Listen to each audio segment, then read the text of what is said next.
The outlook wasn't brilliant for the Mudville Nine that day. The score stood 4-2 with but one inning more to play. And then when Cooney died at first, and Barrows did the same, a sickly silence fell upon the patrons of the game. A straggling few got up to go in deep despair. The rest clung to that hope which springs eternal in the human breast. They thought, if only Casey could but get a whack at that, we'd put up even money now with Casey at the bat. But Flynn preceded Casey, as did also Jimmy Blake, and the former was a Lulu and the latter was a cake. So upon that stricken multitude grim melancholy sat, for there seemed but little chance of Casey's getting to the bat.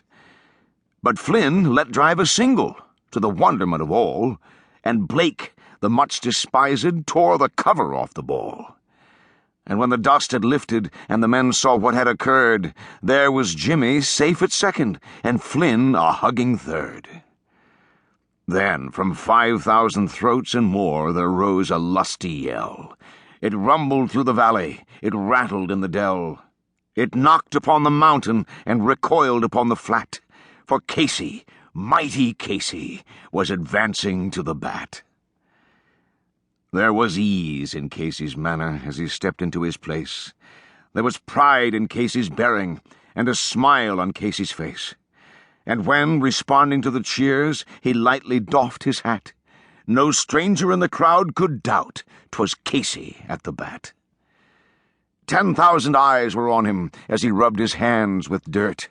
5,000 tongues applauded when he wiped them on his shirt. Then while the writhing pitcher ground the ball into his hip, defiance gleamed in Casey's eye, a sneer curled Casey's lip.